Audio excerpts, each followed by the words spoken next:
Welcome to SUTV News' broadcast for Tuesday, October 9th. We start tonight with the Maryland DREAM Act, a controversial bill that will be voted on by students like you. The bill is making headlines around the state and around campus. SUTV News' Stephen Graves has the story. That's right, SU students like you might want to listen up to this one.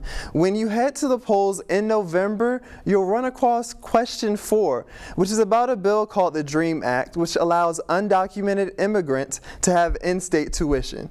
I visited a forum on campus last week that educated students about the bill before they head to the polls.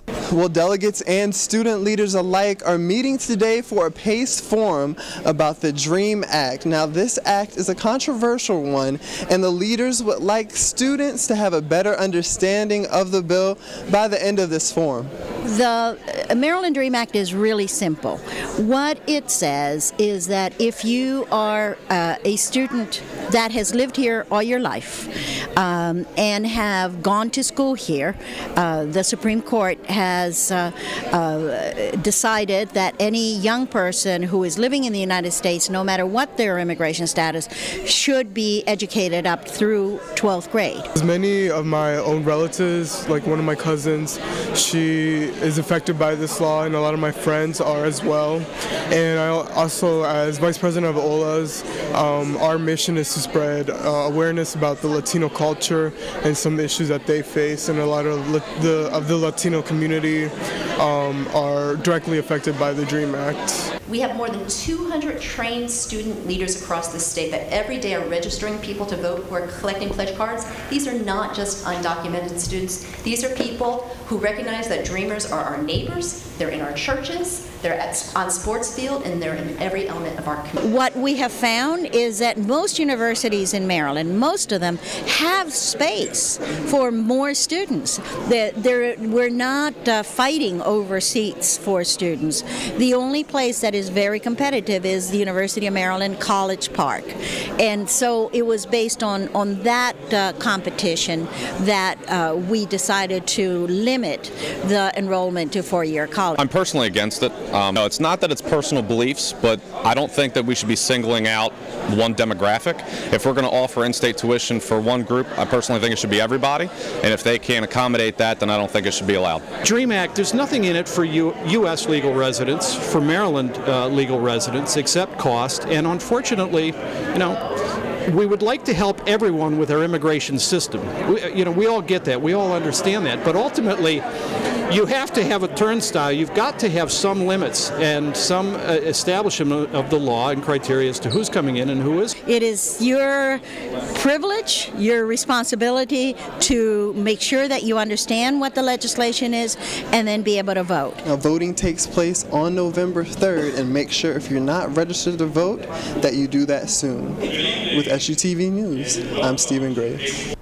So what's your view on this bill? Make sure your voice is heard on this issue by getting to the polls in November. Remember that every vote counts. Eli, back to you. Thank you, Steve, for your reporting. And don't forget that Tuesday, November 6th is Election Day. And if you haven't done so already, the last day to register in the state of Maryland is on October the 16th.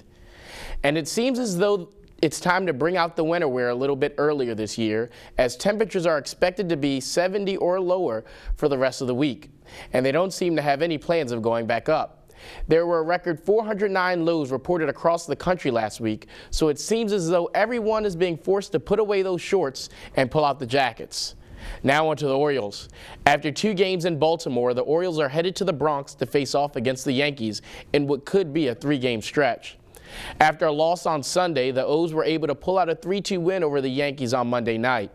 This being the first time the Orioles have seen playoff action since 1997, no matter the outcome of this series, we're proud of our birds and their future looks bright.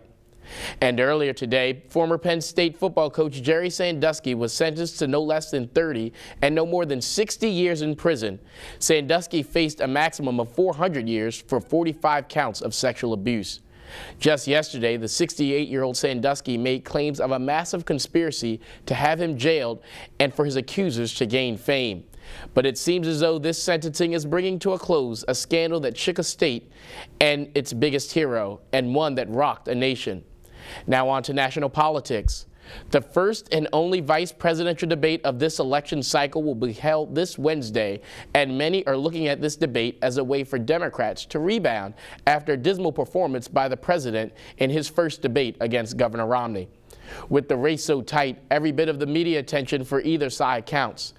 Paul Ryan, Mitt Romney's running mate and a rising star in the Republican Party, will have a lot riding on his bout with tenured politician and Obama running mate Joe Biden. The debate will be Thursday at 9 p.m. And this month is Breast Cancer Awareness Month. And as we think about all those affected by this horrible disease, we encourage all of those at risk to get tested. This weekend is also homecoming weekend at Salisbury University. We encourage everyone to go online and check out event dates and times for this exciting time. The Gulls will take on Hartwick this Saturday at 1. And you can see SUTV's coverage of that game on Sports Night, which airs right here on SUTV Mondays at 7 p.m. And for our campus spotlight this week, we're encouraging you to bring non-perishable goods or small toys to the boxes located in UFC and the lounge of University Park. These items will be going to a local charity for those in need, Sheila's Kids. That's it for this week's update. Please join us again next week. Good night.